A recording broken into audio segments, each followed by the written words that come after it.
Hey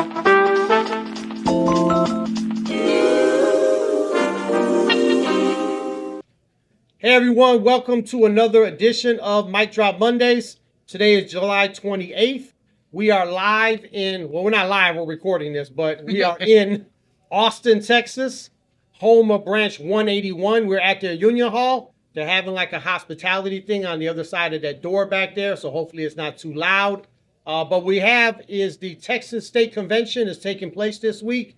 And what you see around the table here, except for me, are delegates to the Texas State Convention. And so I figured we'd get them together. We have a little roundtable. We talk about some things. And so I'll ask them to introduce themselves, and then we'll get into some questions and some light general conversation. That work for you guys? Sure. Works. Yes, All right. Who's going first? You going first? Ken Grigsby branch, 1259 Corpus Christi, Texas, the Padre Island branch. Raul Are you Reyes, inviting us? Raul Reyes, branch 421, San Antonio, Texas. Joshua Smith, branch 2589, that's Lubbock, Texas. Tony Smith, branch 2589 in Lubbock, Texas. Badmouth, branch 226 in South Fort Worth, Texas. Marty Morales, branch 23, Galveston, Texas. Cesar Medina, branch 2309, Arlington, Texas. All right. So the first question I have for you guys, you have about a half a day so far at the convention. So what has happened so far? What's gone well? What are you looking forward to for the rest of the week? How's things going with the state convention? Any thoughts so far on the convention? One thing that has gone really well is the letter drive. We've got over 900 letters from yesterday. We haven't got the amount for today, but we're hoping to push quite a bit more letters What's the letters? for our congressmen and women. Oh, okay, you guys are sending letters, all the delegates. Yeah, to support our resolutions Yes. and the bills. Yeah, I think they said 280,000 if we can get all 400 people to do all the letters. Yes. And how seven. many letters it takes, just if anybody wants to know, for your congressman or here in Texas to, Take notice. it's 7. Yes, it's seven. 7? Yeah. You could do that by yourself. Yeah. Yeah, So we're killing it in Texas. Yeah, most of these politicians, if you ever have any experience talking to them, half of what they end up doing is the thing that the last person they talked to said they should do. So like they're as lazy as any other person. Sometimes they're just gonna do what is convenient. Well, in West Texas, we sent just us between the Wichita, Amarillo, and Lubbock. We sent recently like 700 letters. Oh wow, So- that's a good clip. That's And a good clip. we were also we did the DC trip, and we did the lobbying up there. All right. And we visited all 38 congressional offices plus the 2 senators. Yes. So we You said you got 38 congressmen here in 38 Texas? congressional offices Yeah. Mhm. Texas that we hit 30 in million April people. in DC. So Yes. 30 million And people in Texas. just a couple of days we hit all of them. Yeah, good for you guys. Yeah, that's fucking brilliant. That's working. All right. So anybody else on this? I think for me, this is my first convention, and I didn't know what to expect. I have a long career working in the industrial sector, so I've gone to trade shows and some of the more industrial-minded union conventions, but I had no clue what I was walking into here. For me, the best part so far has just been meeting the homies, like getting to meet all these people that I talk to online and stuff like that a bunch, and then the first day was pretty much just golf and bowling and barbecue, so we can all get friendly and nice with each other before we start arguing like mad. Which I'm looking forward to the arguing part too. It should be good. I'm really enjoying it so far. I feel really lucky to be able to be here. So that's when you bring up a point toward the end there about the arguing. So what do you guys feel about the what they would call the discourse within the union? You know, there's people on one side that say, you know, that's divisive. People are bringing up things that are dividing the union. And then on the other side, you have people that say, hey, this is what we're here for. We're here to have these discussions and these debates and resolutions and to figure things out. How do you have these type of discussions in a way that involves everyone, but that people don't feel like it's a negative or divisive to the union? How do you do that? Like earlier today, they wanted to limit, what is it, the resolution or whatever, how they wanted to limit the rules the committee. They rules. wanted to amend one of the rules. The rules committee, they didn't want to allow us to bring up about having, certain speakers speak like for a certain amount of time. And it's like they were talking about that group, myself included, the Rebel Alliance. And Is that official term, the Rebel Alliance? well, I mean, they see us as rebels. Do you guys have shirts?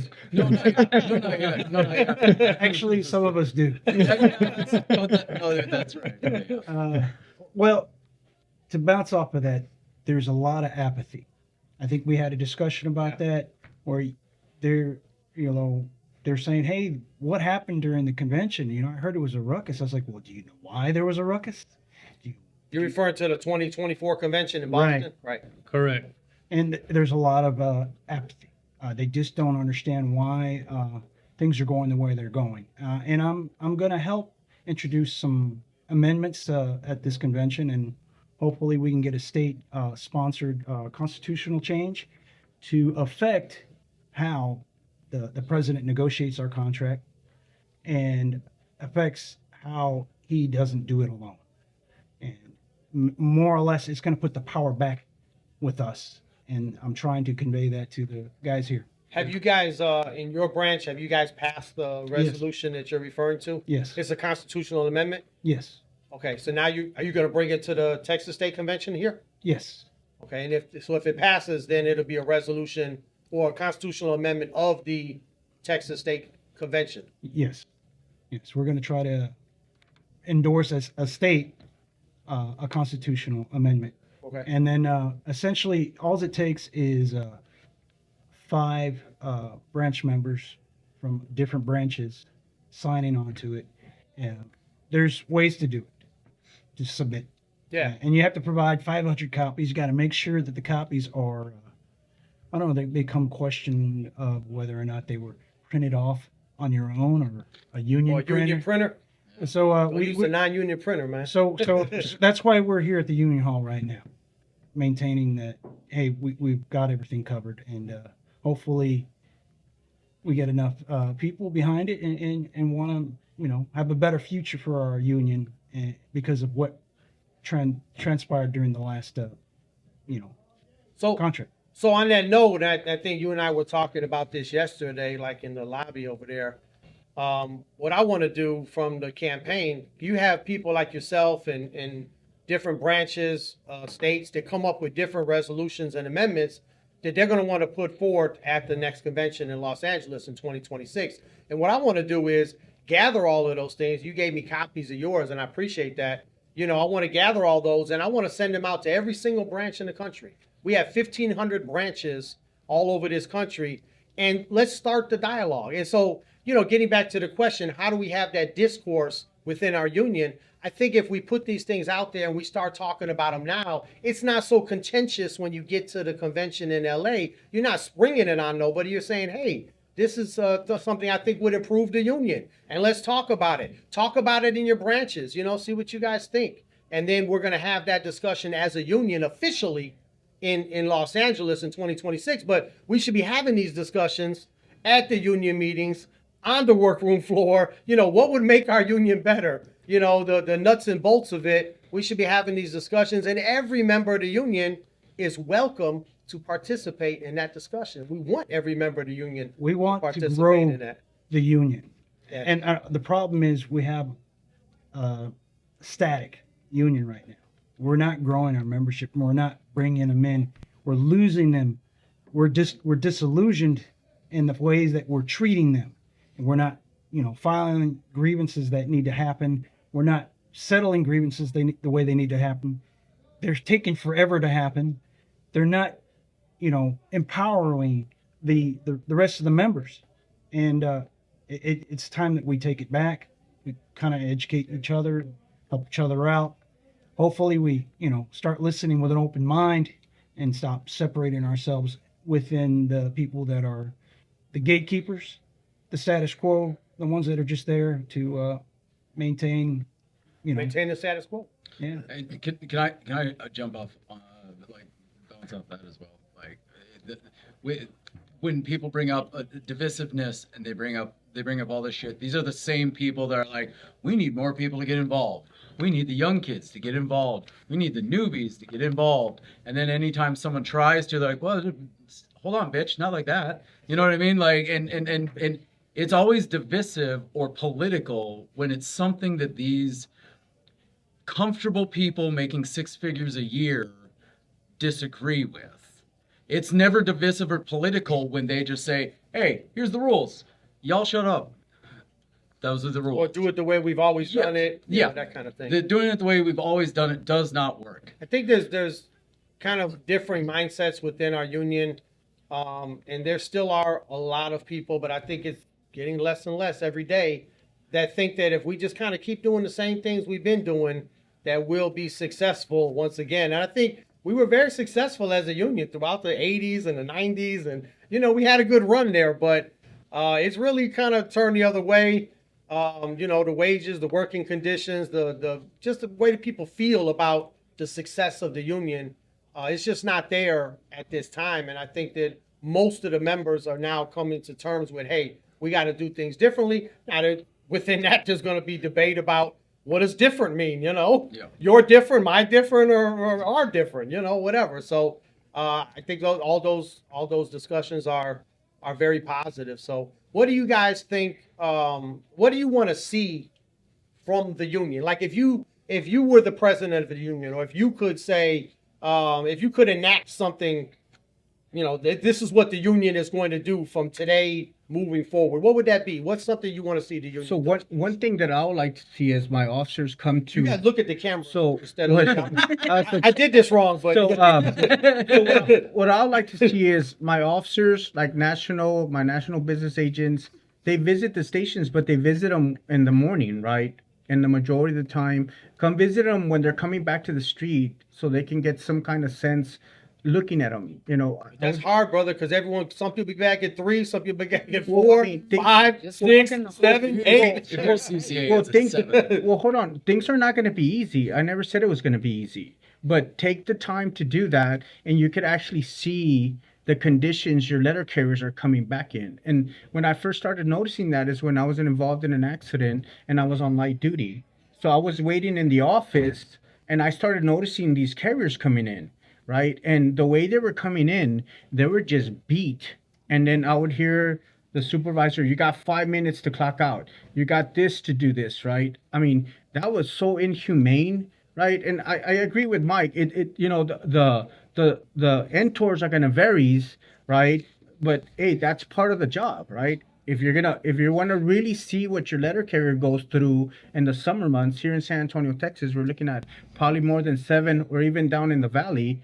Go look at them. Look at in the conditions they're walking in, right? And maybe you'll have some kind of empathy to them to realize how frustrated they are. They've been promising these vehicles for years and years. They've been promising, this, dignity and respect. I mean, to get talked down to from after working 10 hours or 12 hours on the street and getting questioned what's taking you so long, or hurrying you back out to go carry another kickoff, right?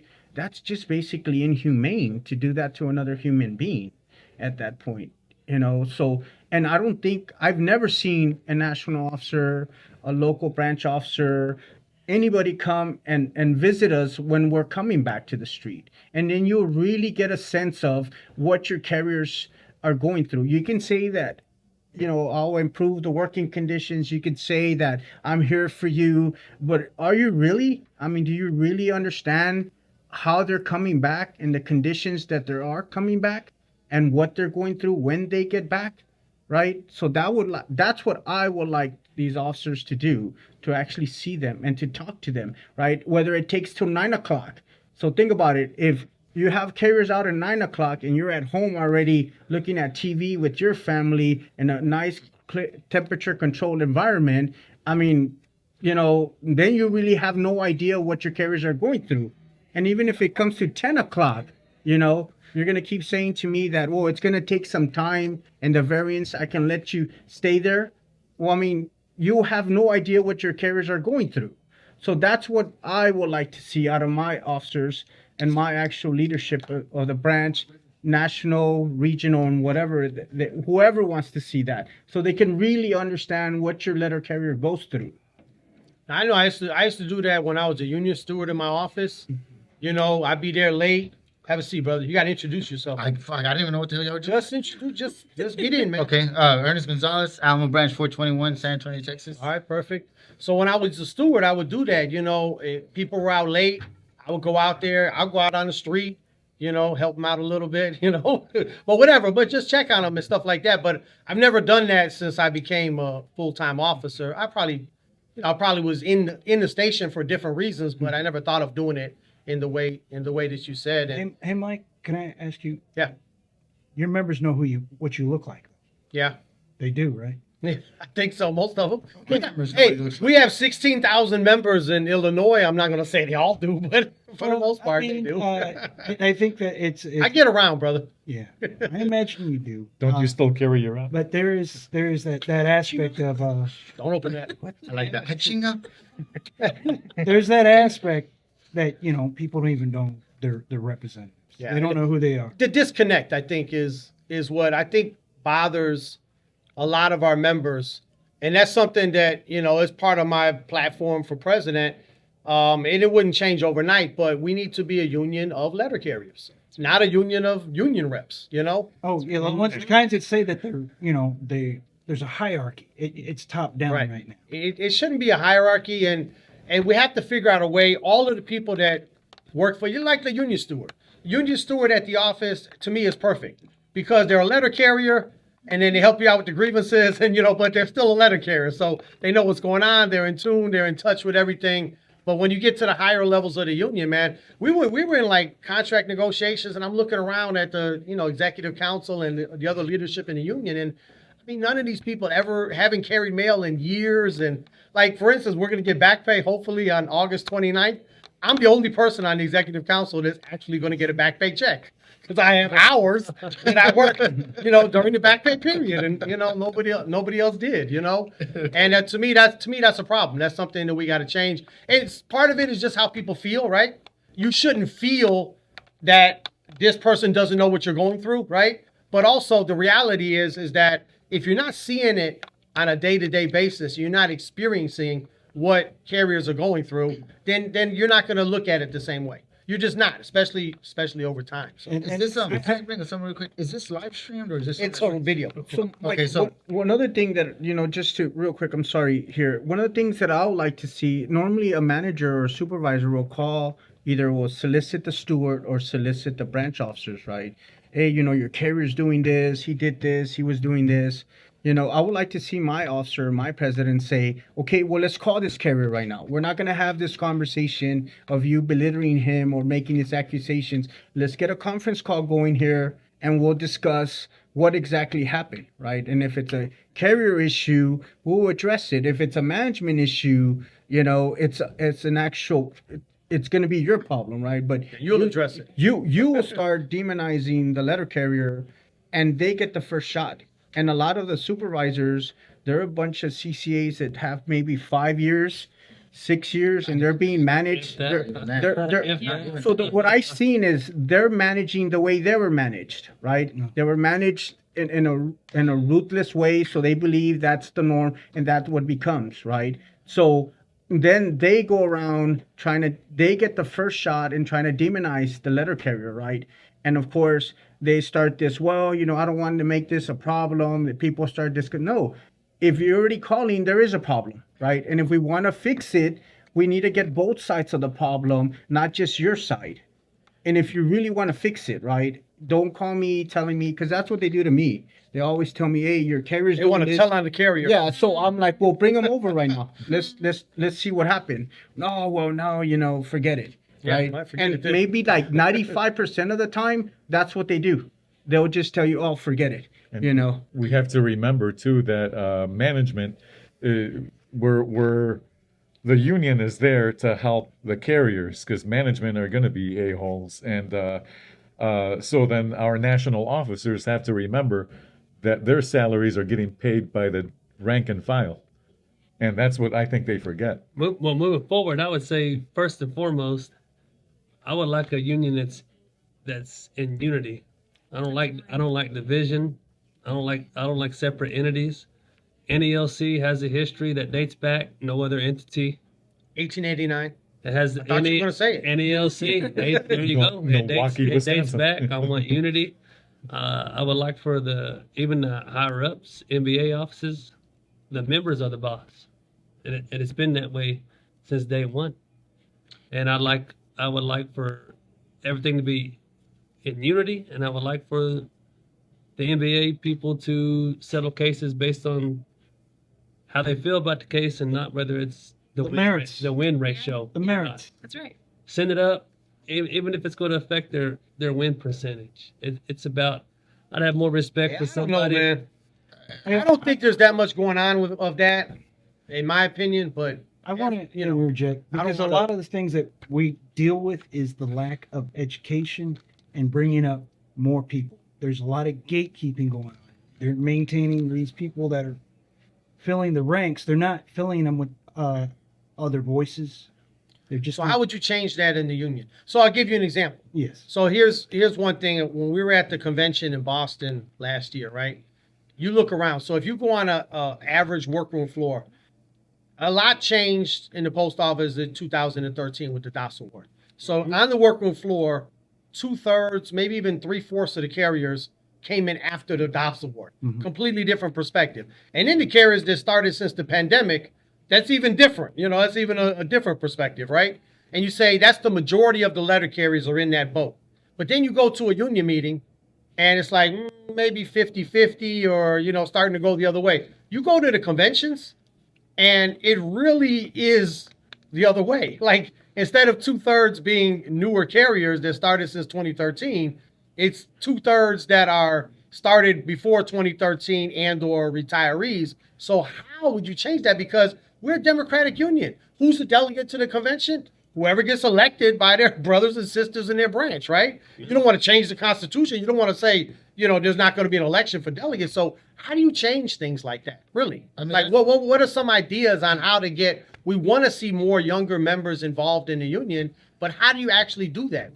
What's the way to do it? So, and this is something I've been coming across recently, man. Like, there are certain branches that there are rules in place to specifically ostracize the younger membership. They'll have union branches that have meetings that start at 3 o'clock. When you know damn, and that's assuming that they got off in 8 hours, which you know they're not. So you can change the Constitution to say, because you have a portion of the Constitution is government or federal subordinate branches. Right. And you can then say from there you go your to your union bylaws. meeting can't start before 6 p.m. Well, yeah, right. And so but that's assuming that you're a national person that wants to change everything for everyone. Then you would. I'm saying you could change that at the convention. Right, right. You which is could true. if that's what you wanted to do. Hold on. And one of the biggest issues, though, hold I on, like that. because Don't give me ideas. I want to complete this thought, man. You know, the biggest reason why a lot of these younger members do not participate is, let's be real, this union does not represent younger memberships.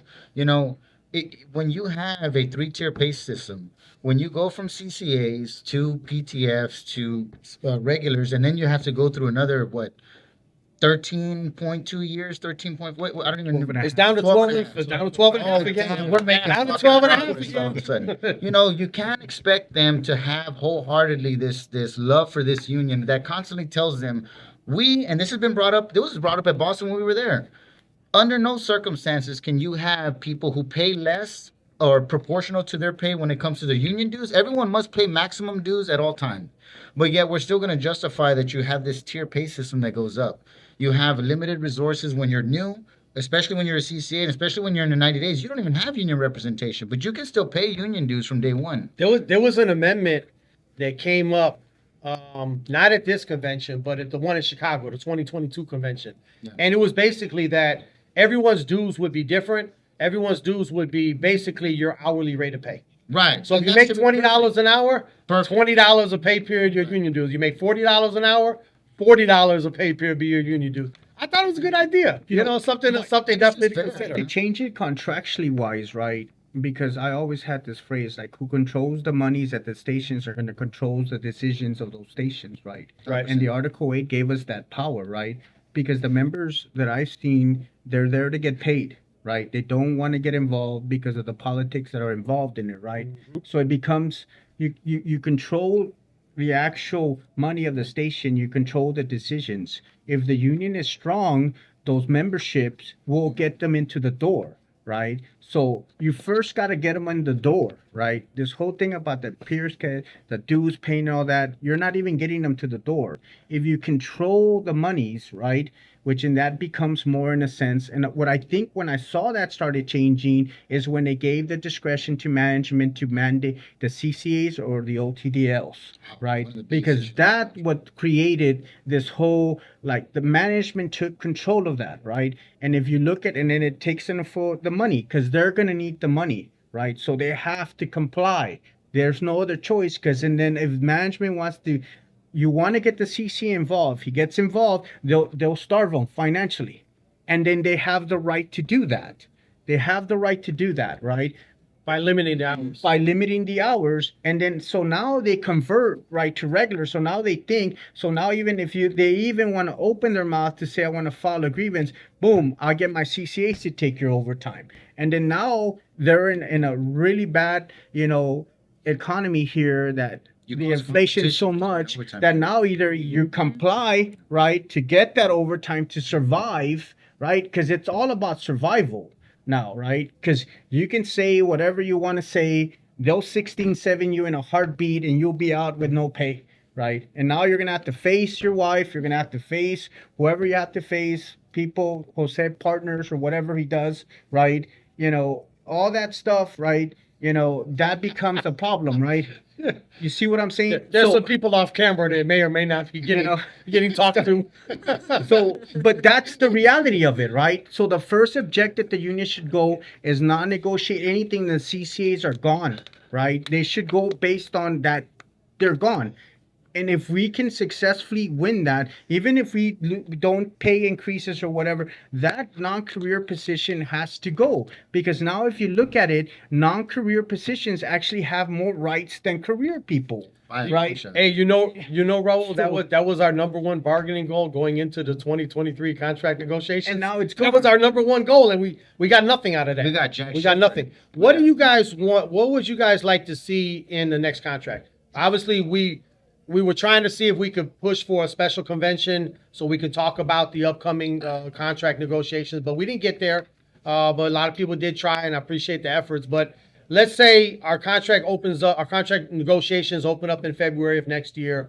What's that one thing you guys would like to see changed in the new contract? It doesn't have to be something big, just something. Well, for mine, you it's want like to see. very simple to what he was asserting. We got CCA's gone. We got that one already. Yeah. Well, so let's assume. Full-time employee. Hold on. Yeah. Let's assume we don't. Every current Career CCA employee. Yeah. becomes a career employee, Right. and from that point forward, they become career, and that becomes a non-negotiable. No extensions. Nothing. Nothing. None. The all career model that we have now should be implemented in all offices. 100%, and No even doubt then, about like, even when it comes down to the PTFs and those kind of things, like, the person who should get priority over the overtime hours are the full-time regulars. You can't make a situation where management has the discretion to start pinning these two guys against each other. If you burn your route, I'll give you overtime this day, or I'll give you this days off. Right? No, if I'm a regular and I'm on the overtime list, you're going to use me before you use all the other available overtime, or before you start violating Article 8. And one of the biggest problems with the CCAs is we give management that discretion. I have the right, one of the supervisors used to tell me, I control your overtime. So, and now he was right, I control who makes extra money here and who doesn't make extra money here, because I have the right to say he's an overtimer who has 30 years in. He just came here last week, and I can choose which one, and it depends who's going to do what I want. And that's one of the biggest issues that we have, is that you can't put these types of tool bags into a management official's hands. You have to have it in black and white that if you make regular and you want to join the overtime list, and this shit that comes from I'm not singling out anybody individually, but you can't start to say that, well, in order for me to get a particular decision, I need you to show me additional harm, or I need you to show me additional statements on how these overtime carriers were impacted, and maybe that will get me to settle it at step B or something like that. It's irrelevant. This is a contractual right that we have. I'm on the overtime list. End of story. These people should be getting the They right get the to priority have for the overtime. exactly. That makes sense. Like, And APW has that right. The actual Yes, full-time regular has to, if there's any overtime that the PSCs work, right?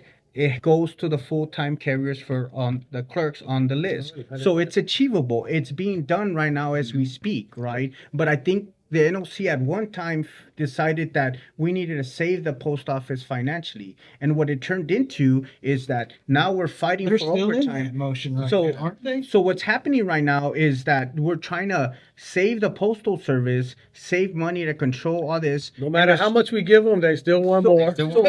They always But one thing we haven't mentioned is it hurts the service, right? Because now you have a CCA here, right, that's gonna want to, take shortcuts, which turns into an industrial accident or an accident or just bad service to the customer. Or just straight up Just time bad out. service, Yep. right? We To come lose back, service. Straight up right, and get another hour. And if you think about it, all that for what, like an extra $25? 30 minutes. I gotta hurry up $30. so I could get back. Yeah. So if you're really, if It's you're like, dude, why aren't they're you using really that doing time? an excellent job in how they're killing the service, right? Well, today, because of the pay scale has gotten wide, the pay gap has gotten wider between starting pay and top pay over the years.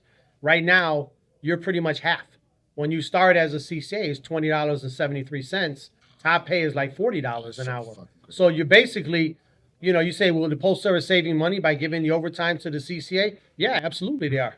They're saving a lot of money. Yeah, Mike, It's, but- it's double. So look, Is it worth it, or should we still negotiate for it? I'm not saying that. I'm just saying that it's real money for the Postal Service. when you mention division, right? I'm a 32-year carrier. I'm gonna make 33 years, right? When I purchased my first house, it was $35,000. Right now, right? Upsets me. So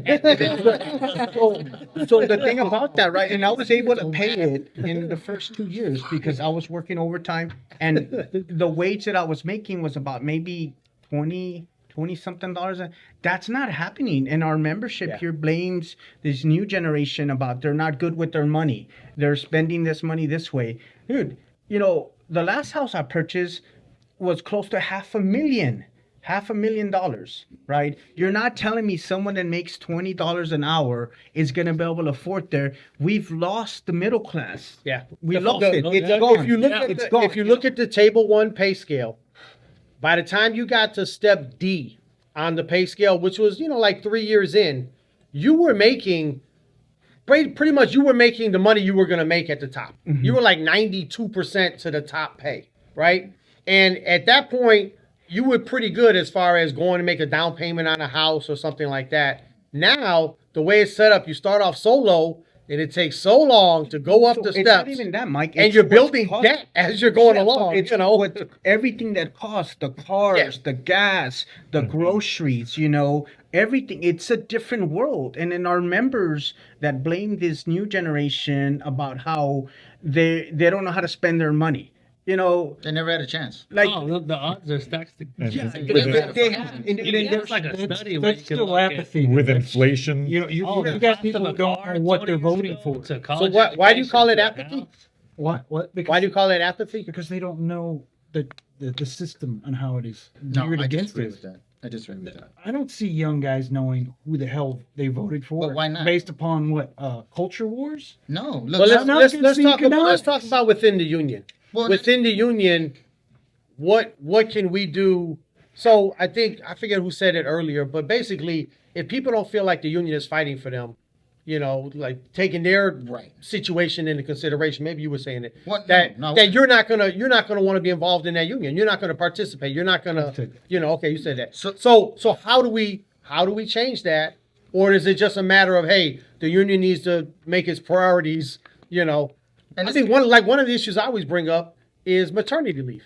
And so you have a lot more women coming into the workforce, and it's like, go have that baby and bring your ass back to work because In 2 you don't have any paid And not leave. having Even if you can get time off work, if you're lucky, you still don't have paid leave. That's right. Where you can be off work, and it's just uncivilized. And maybe if you're not in that boat and you're not in the baby making years, maybe you're not thinking about that. But that is something, to me, that's a major fumble on our union. When the federal workers got the paid leave, we should have insisted on it either in the bill, right? You can get it passed through legislation, or you negotiate it into your contract, one way or another. But we've let that issue die, You know, We're not going to negotiate ourselves into the middle class currently. you don't think so? I don't think so. It's so, and I what don't he was think so talking either. about, So what right? are we Yeah. gonna do? Well, look at the apathetic part, right? New This is the big leadership. issue here because this is documented. You can go through the documentation for this. If you let's go away from our union, go back to democracy. Why people are so apathetic. If you look at the Pew studies or the Gallup Win studies, or it doesn't matter what poll research you look at. If you go based off of voters, what their beliefs are, and whether or not it gets enacted, and you base it in sections based off of income. So at the lower scale, the people who make the less amount of money, their viewpoints have zero representation in Congress. As you go up the income ladder, their representation gets more and more vibrant. Once you get to the top, the policy is made. The democracy is unbelievably broken if that's the case. That means once you are at the lower income of that, your viewpoint doesn't mean a fucking thing. So do you think it's the same in our union? Is the question. Yes.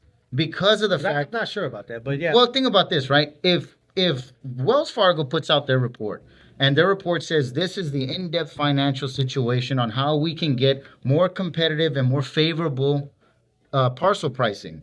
They don't even want to privatize the entire postal service. All they want to take is our package volume, if that's all they can get. They want everything, but if they're like, hey, we'll settle for just the packages and just leave them with the mail, at that point we're dead already. It always comes down to these very fucking unsuccessful people, or I don't want to say unsuccessful because they are successful, but they're very unexceptional. They're not very talented. They have nothing going for them other than that they want to have this level of status. They figured out a way to siphon money out of the system in order for them to have this level of status, and they're willing to trample on working class people in the process. Once you realize that that's the game that you're playing, you'll start to realize that this is the biggest issue that we have. And it does, just because it's some people that are way up there and they don't really have direct ties to the postal service, does not mean that they're not the ones pulling the strings. And that's what it always comes down to. Who's making money off of this dumbass decision? When you look at something like, all of my routes are covered in this particular situation. This manager comes up and says, hey, I'm going to send, do you want easy off? You want easy off? You want easy off? Like, hey, hold on. Why are you doing that? Turns out that they have a stupid ass bonus structure that says if I save hours, these hours are not calculated by money, by the way. I'm going to save hours by sending you and you home, and now you got to take kickoffs. It's like, well, that's dumb because they're going to take those kickoffs at a overtime rate. But no, I saved hours because now I don't have to pay two breaks. That's 2 10-minute breaks that I don't have to pay. Ally time. Right, and I don't have to pay that, and I'm saving two 30-minute You guys lunches. speak manager? Right, and I don't want to save 2 30-minute lunches, right? And like, you don't pay them for their lunch. It doesn't matter. On my hour report, I saved hours, so I'm gonna get a bonus, even though I made it more expensive to deliver the same amount of mail. Ernest, do you think pay disparity is the biggest issue in the contract? Do I think it's the biggest issue? Yeah. What is the biggest issue in the contract that you see? Working conditions. The biggest issue in Working conditions. right. So what about the working conditions? You have no say. You have no way of actually making repercussions for that manager to regret making that shitty ass decision to give you the shitty working Mike, conditions. I think it's both. The I think it's both. I think it's the wages and the Wages working have a lot to do conditions. with it, So that's I for think sure. it But it's goes not hand every- in hand. Yeah, You know, I like that and, description. and then like I said, I said it. Get rid of table 2. Get rid of the CCAs. division, You know, making it separate. because that's Right. what actually started this whole different ways. I think all of us here, we might have different directions to. We want to make the post office successful in the union. We have just different ways that we want to do it, and each and one of us don't want to concede and reach a middle ground to move forward because everybody's just worried about their positions, their job, of how I don't want to go back to carry mail. I still want to be the president. That's all they worry about, right? Superficial perspective. That's all they're doing. So get rid of table 1, right? Get rid of table 2, Call me. right? Hey, say it. do table 1. Get rid of the CCAs, right? Get rid of the CCAs. Make them all either PTFs or full-time regulars, and don't allow management to control the flow of the money. And what I mean by that, don't allow them to give the discretion to the PTF. It Distribution should of go overtime. to the actual overtime carrier on the list, right? That's where it should go, right? You control that. The member's going to show you, right, that you're looking out for his best interests, right? You're looking out financially for him, right? And you care about him. All this other stuff about we're going to let you work less, or we're going to pay you more, or we're going to look at grievances for dignity and respect, it hasn't done anything. hasn't done anything at all, right? All it's done is create the division that he mentioned right now. That's all it's done, right? And like I said, I think it's both money and working conditions, right? What are the working conditions, right? It's the misleading manager, supervisor, and the most postmaster under time, pushing under I time. think the level of harassment is just something people just. That's the undertime. Well, that's conditioning. Oh my God! It's just Dude, something. and in the You hear it vehicle, all the time. The- Look, the constant- the the job. constant I can do the threats. job, the physicality of the job. You know, going out there with the crazy public and delivering the mail. Like I can deal with that. Just get me out of the office. Yeah, just leave me the fuck alone. Like I can't deal with Exactly. this, man. The constant I wanted to threats. touch. God, yeah, the constant threats. Constant. And even, Constant and- demoralizing, telling you you're doing a bad job, You're too trying to slow, hold you to some yeah. standard You're that gonna be in doesn't the- you're gonna exist. be in Hey, the the sub office. could do your route in like Yeah. 2 hours under. Yeah. So and so can, yeah. And then I when really you would file like a to get that grievance- out of there. And what I keep Safety. saying is that the only way we're going to ever get there is just by getting rid of the board supervisor. We're craft employees. And the post office really wants to save money and go forward in an intelligent way. You know, you train people as craft employees and let them do their job as craft employees and don't have a supervisor that you're paying all this money to intimidate and harass them and not much else. I think And then that's that's really it. the answer going forward. And then Just the, wanted to go back to that. Yeah, Mike, but that's not gonna happen. Well, you That won't negotiate a happen. contract. I mean, so The apathy point. I'm sorry. I That's was not going to gonna go back happen. to That's our it's complaint. when they didn't No, pay just attention to the big bill. Okay, when they were trying to bury us with the increased what do you call it, retirement, Yeah. the longer When retirement. you say they, you mean Do- most of the members weren't Do away engaged with on the. it. Because a lot were. I think a lot of people, you know, we're calling the congressional offices. I thought as a union we could have done more to mobilize our members, get out to the congressional offices, do things like you guys are doing, letter writing campaigns and stuff like that. But I wouldn't say that everyone was apathetic, but probably the majority of the members were like, you know, not really paying attention. and then with our grievances too, that you send up, like the harassment or whatever it is, you know, you send it to the next level, DRT or whatever you get, will abide by. You know, we'll That's the we'll, whole thing. we'll That's what I comply. Reminded wanted. us. That's what It's I like- wanted in the NBA's office. I just wanted some more Actual repercussions. tenacity. Yeah, it's and, like and not Well, so some worried teeth. about No. not so worried about the no cease and desist. Where are the cease and desists? you shall know? comply. Yeah, what I mean, Yeah. That's been going I on want- for a while. It's it's a pervasive. I think what everyone wants is for the actual situation to change. You know what I mean? Yes. I mean, we talk about the language because we think the language is a way to get there, right? But what we Correct. really want is for when I bring up an issue and the manager, I mean, it says right there, there's zero tolerance for harassment, bullying, intimidating, and threatening behavior of any kind. And when I identify that behavior, I want that shit to stop and there to be some Yeah, repercussions exactly. as a result of that, you know? There's a doctor that we've been working with at Bill of Fighting, the Southeastern branch. We were wanting to bring up some legislation that had to do with the tormenting of carriers. And there's a doctor by the name of Dr. Gary Namey, and he works he started a foundation called Workplace Bullying Institute, if I'm not mistaken. And he coined this really beautiful term that I think encapsulates what letter carriers go through. He says, you are engaged in a situation that is a constant threat of psychological violence. And it's really what it is that you're going through. When you're pressured to say, you will comply with this, you would do so in a dangerous manner, or I would take away your ability to provide for your family. That is a way of psychologically enforcing torture on a person. And then when those people either lose their marbles or do something violent towards somebody else, or God forbid, do what we now know is going postal, all of a sudden they're the only ones that are looked at. I And think no most one- of our members deal with it. No one, I think, you know what I mean? No one I think looks most of our members absorb that stress. no one looks You at know, what caused that What caused it, daily where it stress. came from. where it came from. Yeah. it was And, like, and you know, bullying yeah. and threats isn't. Everybody thinks threats is something that's a physical nature. Do this, or I'll kick your butt. Just, Right, you know, just do We this. or never you'll be in punished the them. office. We Do never this. punished them, but we threatened the shit out of them. Right. Yeah. Bill Burr has a good point in that where he's like, if you get bit, or, hockey has 2 minutes for instigating. If you get bit by a snake, I'm not just going to be like, oh man, bad snake. I'm going to ask some questions. What happened? Did you not see it? Were you fucking with it? Like, what happened that you got bit by a snake?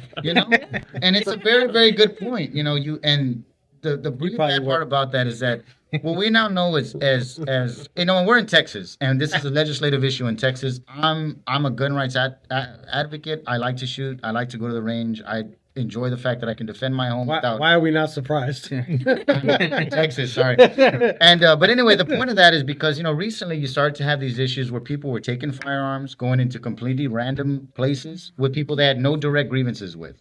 They were strangers and they were gunning them down indiscriminately, and people were asking, why is that happening?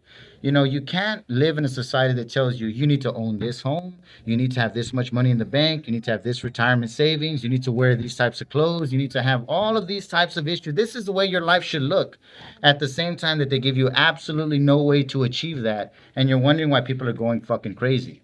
If you take away the firearm apparatus of that, it's still going to come into fruition through alcoholism, abusive relationships, child abuse, domestic violence. It's still going to be there. It's just not going to be in a way that's so I hate to use the word fantastic, but so, I guess, it's so vibrant as an issue that people are paying attention to just that because it is so outrageous. Like, it's such a thing that people would not ever process. How does somebody get to that point? We all deal with it. Everyone tries to internalize it, but it's a very deep conversation that we have to have. And in my opinion, if we don't answer this question sooner rather than later, our children and their children are going to suffer the repercussions of this stuff. And it's an important conversation, and I don't think we actually get to the nuts and bolts of why that is the issue. Let me redirect this thing because we're getting a little long on time. Two things I want to talk about. One is the heat and the Postal Service changing the heat illness prevention program. What do you guys think about that, and what are the effects here in Texas? Because I think it's kind of hot here. Oh, yeah. Seems like it. Just a little little bit hot. Just a little. But the second thing, just keep it in your mind a little bit, the future of the Postal Service. Where do you guys see this thing going? What is our future as letter carriers as being linked and tied with the future of the Postal Service? But on the hip, as you guys probably know, they changed the program this year. Everyone is not required to watch the video, so they won't have the opportunity to falsify the fact that, we weren't watching the video before either. But the program is supposed to be a lot of signage, messaging through the MDD. One thing that, at least in the messaging that we got in the mail, that was good was that the messaging did say this year, take your breaks as needed. It doesn't say just take your authorized breaks. It says take your breaks as needed. And so I don't know how's the message getting out to the carriers. What do you guys see as far as some of the dangers of the heat that people might not be aware of, and some of the things? Can I bring up one point that fucking irks me every day? Yeah. I feel because it's honestly like a spit in the face. Every time that you leave an office and you're driving an LOV, it's such a spit in your face. How in the fuck in 2025 am I still driving a vehicle that doesn't have any insulation? It's made out of a fucking soda can. There's absolutely no safety preventions. There's no airbags, and it doesn't even have anti-lock brakes. And that's not even before you get to the AC system. How? Or the fumes. That's what I'm saying. The We don't. fumes from the gas. And then the carbon monoxide poison on top of that. You gotta have the headaches with the gas. And it's just one of those things like, how the hell are we still allowing them to slowly rotisserie us every damn day? And this is something that this should have been done a long time ago. And they can find money for everything under the sun. In West Texas, we got a problem with the uniform. Yes, that is a big thing. They don't want to approve sleeves. Oh, we went to that not too long ago. UV sleeves. You can't wear. Or writing people up for it. Oh, you can't. So when you say not approved, you can't wear them at all. At all. So obviously, it's not part of your uniform allowance. Yeah. UV sleeves. You can't wear them. Nope. You'll get written up for it. That's crazy. If you have a polo shirt, even though it says woven, the dry fit, you still have to tuck in. Yes. Which defeats the purpose. ventilation is key. That's crazy. So, and if you order the women, like for us, Like, women, what degrees is it by you guys? It's 100. And they're messing with you about what you're wearing? Oh, yeah. Yes. Yeah. So That's we insane. can get cancer. We can get cancer, but we can't wear sleeves. You can get carbon monoxide poisoning, but you can't. Well, You cannot wear your seatbelt. Yeah. If you tuck your shirt in, they want us to wear a tie with it. And then, but they don't have but we can't wear UV sleeves. But the only long shirt that we sell is a winter shirt. Right. So And they if want you us wear to the that winter with shirt, shorts. long sleeve, you got to tuck it in, and you're supposed to wear a tie. Yeah, you're asking somebody to die of a heat stroke. I'm telling you, and this is in West Texas. This is Amarillo, Midland, Lubbock. This is going on, and we got a grievance citywide going. What is wrong with these people? Don't know. It's the only way of intimidating. It is. It's intimidation. Yeah. Yes. It's control. Exactly. Exactly. Well, in the women's, like, women's uniforms are different than the guy uniforms. Yeah. So if I ordered the women's, which I have men's and the women's polos, the performance ones, the women's But up to right. hit right above there, your the belt. hips. Can't tuck So them in. I can't tuck it in. Right. And So- the language we got is from a 2018, Yes, and Brochure it and the video. specifically says and the polos back then had a shirt tail, and That those are have to supposed be to be tucked tucked in. yes. If you look at anything with the flat brim that goes all the way around is not meant to be tucked in. Yes, if And the that's what back the is new longer, polo- then that has to be. But tucked even in. in the contract, it says That's extreme. it's supposed to. Very extreme. See, these are things now, and I'll just throw this point in here. So, when we started negotiations in 2023, I was saying that we need to change like so many things about the contract are not right. So Updated uniform. exactly, and so I'm talking about the transfer rules. I'm talking about how you calculate full-time regulars. You're talking about how you fill vacancies under that memorandum that's about filling the vacancies. You're talking about the uniform program. There's so many different things to me in the contract. But when we go into negotiations, why are we leaving anything out? All of this stuff needs to be all of this stuff. Either the Postal Service needs to work with us to resolve these issues, or we're taking it in front of an arbitrator. Why do we go and sign a new contract without resolving the issues that our members have in the previous contract? Don't That they- just bothers me to no end. Assign committees in the Yeah. process of this negotiation. You have these committees that look. We out They of my didn't bring committee, that to the committee I negotiations. was on last time, we submitted our proposals. We had damn near 100 proposals. We submitted them in March of 2023. I don't even know where the hell they went until we got the tentative agreement in October of 2024, and none of that shit was in the contract.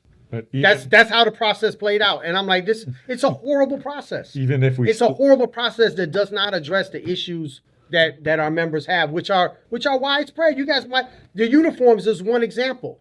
You got different uniform issues in West Texas that you have in Chicago and you have in Seattle and you have in Florida and whatever, but we need to address these things, man. It's unacceptable that we allow for any language in any manual to be used against us in the way that they're using it against you guys. And That's crazy.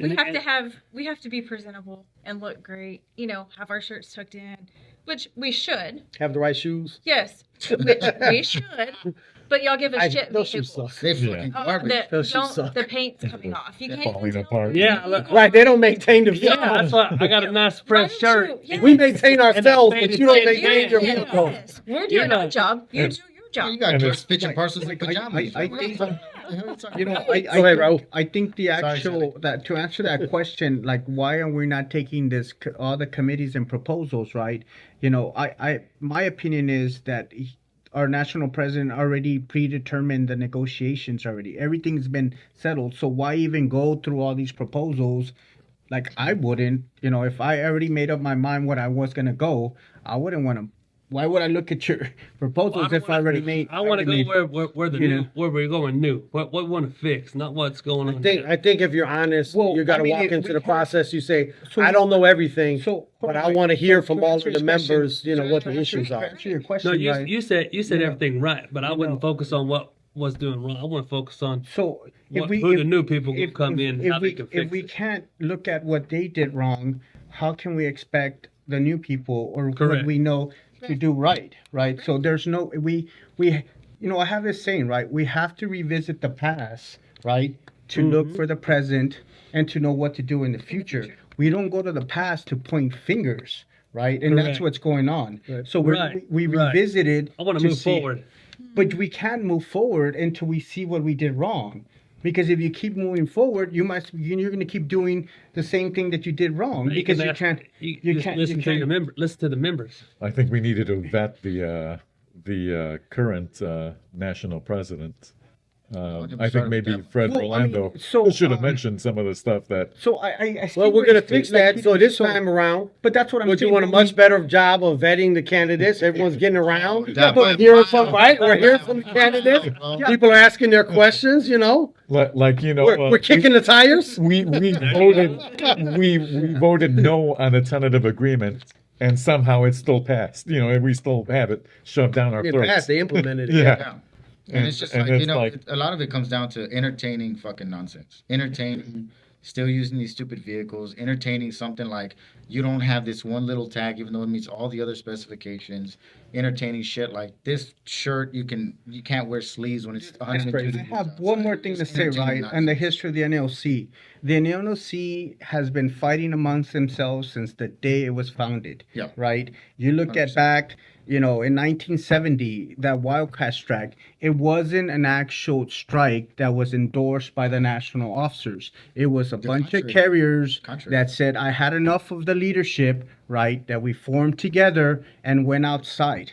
Right? It took about 7 more years to actually change the rules Almost 10. to be able to change and oust the current president, because they had back then the delegates were voting for their president, so they weren't allowing the rank and file to vote. So that's why they had such a Person would stranglehold right there, right? So that happened in Chicago, like when they did- 1978? Wait, so One person won't vote. to say this, Back we then they sh- called it we one man, should- one vote. we should. Right. One man. So- Sorry, I That's what don't they get called it. progressive. I'm still from Texas. Mike, I do forgot agree language. that we should all work together. We had But- this conversation. last But time. to actually think that Okay, fuck. we've it's been divisive now. The history of the NLC has been divisive Right. throughout our history.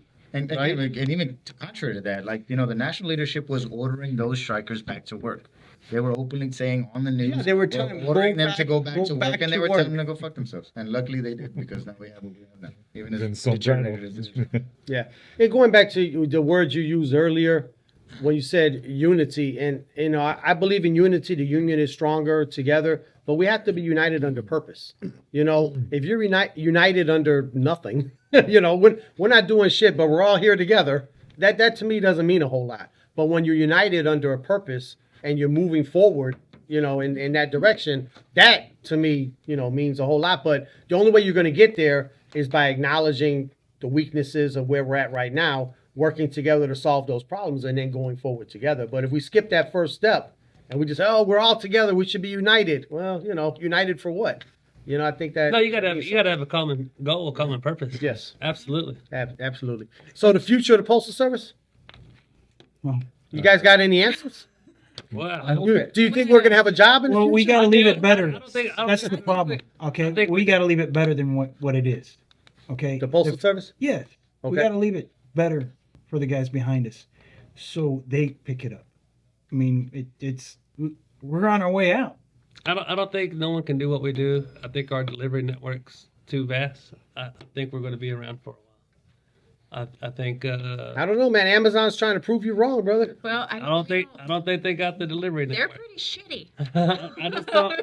I don't think they got it. Very Well, really when I say leave it better, it means that we get better, though. I mean, how else are we going to do it It's like by not, installing a better, quality carrier that's vested in what we do, who gets paid, and it makes it attractive. Right. I mean, it's just kind of I think the letter carrier, particularly the city letter carrier in uniform, has to be the central part of the Postal Service going forward. That's the service. That's the It's Postal service. Service.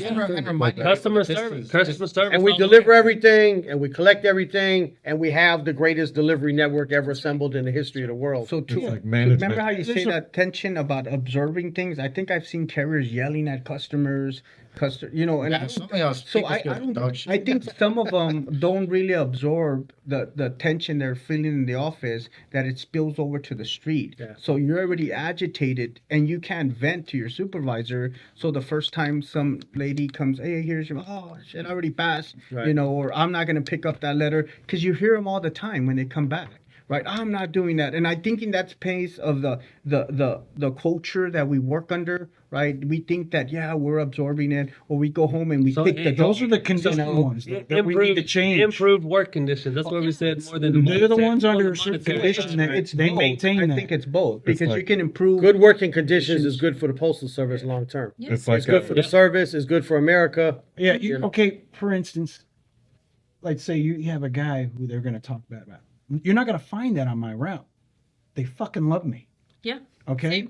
I'm going to tell you, 100%. I got customers that they're going to say, man, that guy, man, he's the greatest freaking mailman. But my Now my boss might talk bad, or my coworkers might talk bad, because you know what? I take it seriously. I don't cut, back, shortcuts. I don't take shortcuts. My customers miss me when I'm gone. It's just Exactly. They know when you're gone. Yeah, they do. management came out on a $39.99 with me a couple of times, and the customers, they greet you and stuff, and I say hi to them and talk to them, customer service, and one of them, they told me don't talk to the customers, and I'm like.